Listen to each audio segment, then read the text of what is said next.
Oi, gente, bom dia. Gustavo Casidelli, eu sou ambientalista e sou do Conselho. Atualmente eu represento o Fórum Nacional da Sociedade Civil nos comitês de bacias hidrográficas. Até me pediu, o João Clima me ligou ontem pedindo para que eu representasse aqui no Conselho Estadual de Recursos Hídricos. Então, eu vou falar um pouquinho mais de 5 minutos, porque eu queria atualizar algumas situações para vocês, se vocês me permitem. Porque ontem à noite eu estudei antes de vir para cá. Olha só, para a gente situar esse problema. Existe uma resolução, vocês sabem que na legislação ambiental você tem as leis principais e muitas delas são regulamentadas por meio de resoluções, ou do CONAMA, ou de deliberações normativas do Conselho Estadual de Recursos Hídricos, do Conselho Nacional de Recursos Hídricos, resoluções também.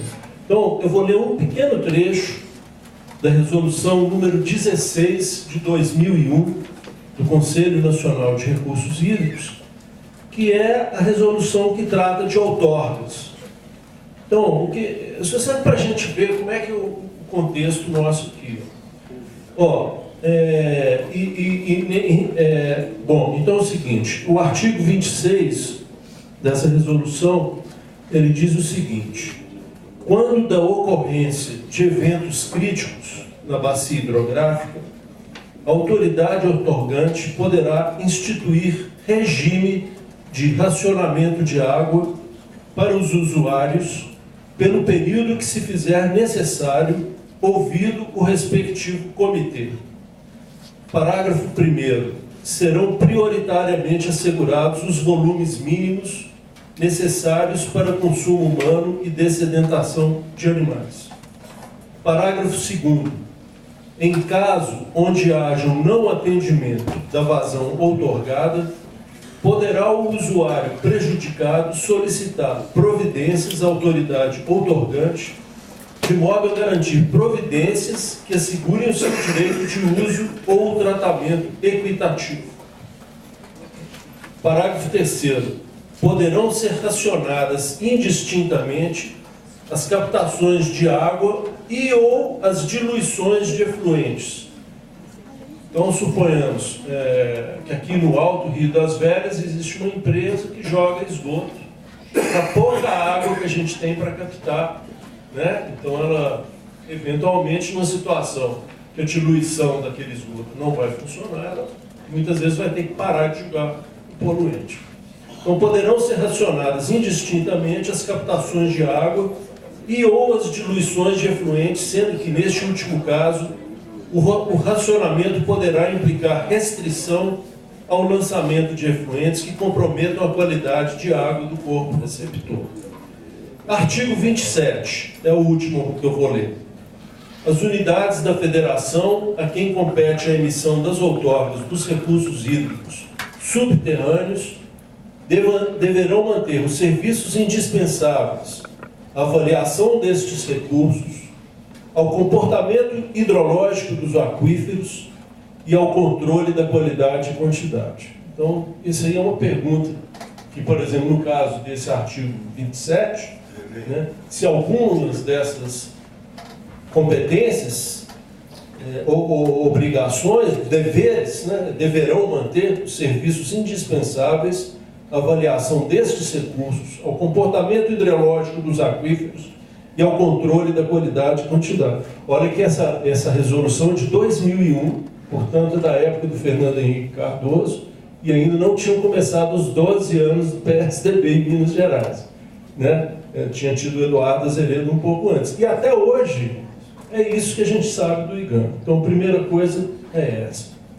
Segunda coisa é o seguinte: nós encaminhamos um pedido ao secretário para uma reunião, até o Apolo recebeu uma cópia desse pedido, eu passei para vários grupos, pessoas de entidades ambientalistas, não foi para todo mundo, mas para muita gente. Então nós pedimos, queremos uma reunião, inclusive trazendo o pessoal das companhias de água e tal, que estão no Conselho Estadual de Recursos Hídricos para a gente debater as políticas, porque o que a gente sabe é o seguinte: até então, o Conselho, a Secretaria de Estado do Meio Ambiente, como disse muito bem o Apolo, ela se reúne primeiro com a FIENG, ou com a FAENG até menos, eu acho, primeiro com a FIENG mesmo.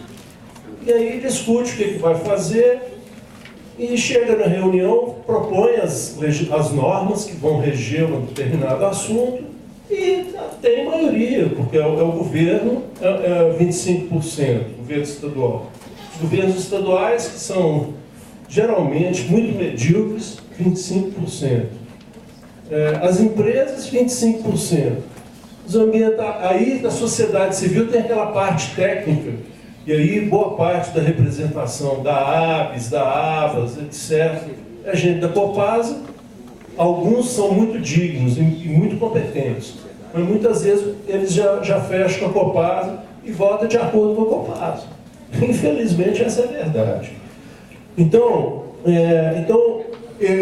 nós solicitamos essa reunião para a gente debater essa questão antes da reunião. E pedimos que se convocasse uma reunião extraordinária do Conselho Estadual. E ontem nós recebemos a convocação, demorou uns 3 dias desse pedido, já saiu a convocação ontem pelo secretário Sávio da reunião do Conselho Estadual, para debater uma deliberação normativa. A deliberação normativa estabelece diretrizes e critérios gerais para a definição de situação crítica de escassez hídrica e estado de restrição de uso de recursos hídricos nas circunscrições hidrográficas do estado de Minas Gerais. Ora, eu só quero ler uma passagem da deliberação normativa, porque eu tenho a impressão que o secretário foi muito, apesar de ser até uma pessoa que entende da área do meio ambiente, ele foi muito mal assessorado, lamentavelmente. O que ele diz aqui, ó?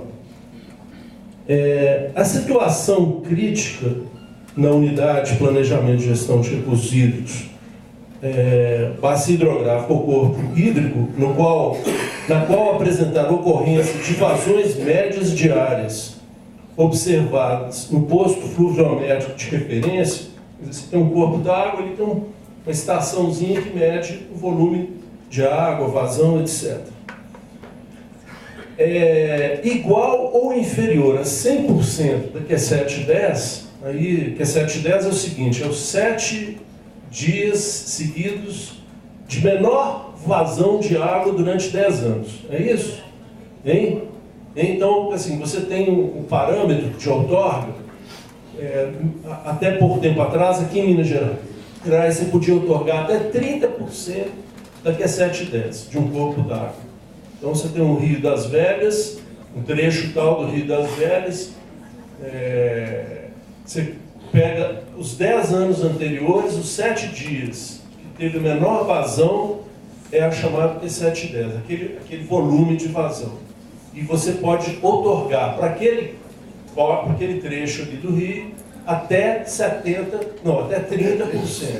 Agora, em 2012, o Adriano Magalhães aumentou para 50%.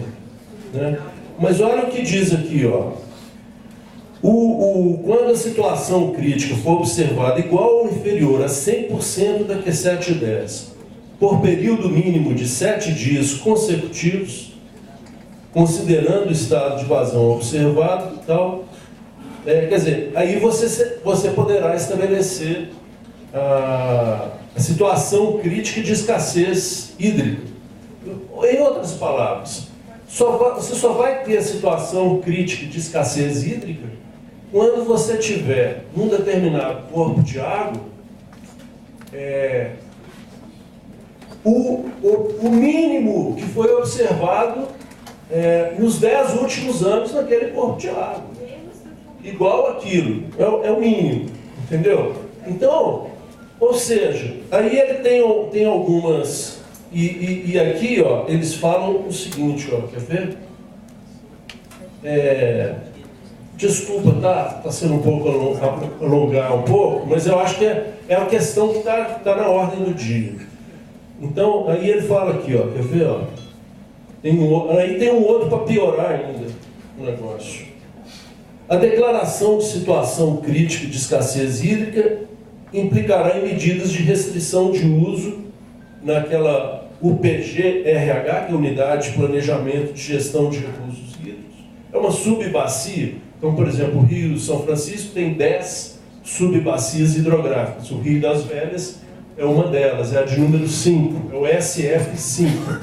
Né? Então, ele é uma unidade de planejamento e gestão de recursos hídricos. O Rio Doce tem 6, o Rio Grande tem 8, por aí vai.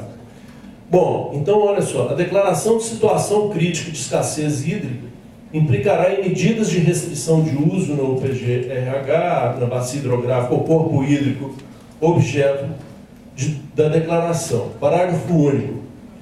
Para o estabelecimento da restrição de uso, o órgão gestor de recursos hídricos observará os seguintes estados de vazões. Estado de alerta, quando a média das vazões diárias de 7 dias consecutivos observadas no posto de monitoramento estiver inferior a 100% da Q7 e 10. Ou nos casos de reservatórios de abastecimento público ou regularização de vazão, quando o volume útil do reservatório estiver entre 30% a 10%.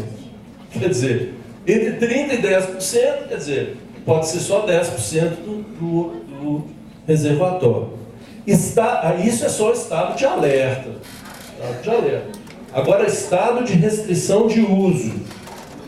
Quando a média das vazões diárias de 7 dias consecutivos observadas no posto de monitoramento fluviométrico de referência estiver inferior a 70% da Q7 e 10, ou nos casos do reservatório de abastecimento público ou regularização de vazão, quando o volume útil do reservatório estiver abaixo de 10%.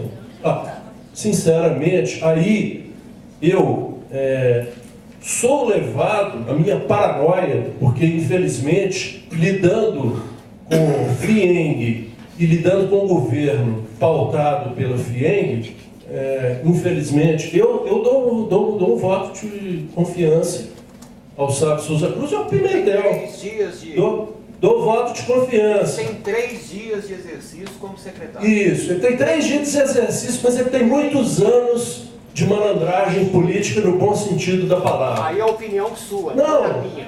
Não, vai. Malandragem política no bom sentido da palavra significa assim, ele não é esperto, ele não é bobo. Se você acha que ele é bobo, eu não sei. Então, a questão é a seguinte, a preocupação que eu tenho é a seguinte, é que a gente entra agora numa política de racionamento e que essa política de racionamento ela passe a ser o normal. Passa a ser o normal. Então, eu tenho mais coisa para falar, mas eu vou terminar aqui. Então, acho que o que a gente tem que tomar muito cuidado é do governo, de repente, não adotar uma política. A reunião do Conselho Estadual de Recursos Hídricos vai ser na quinta-feira, às 14h30. É uma reunião pública. Eu peço a todos que tiverem disponibilidade para ir lá.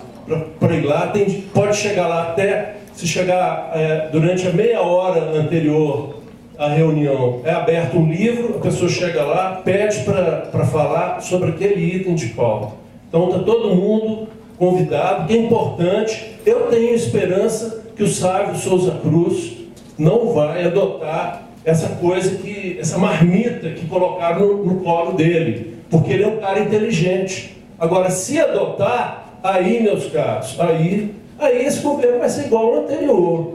Sinto muito. A reunião...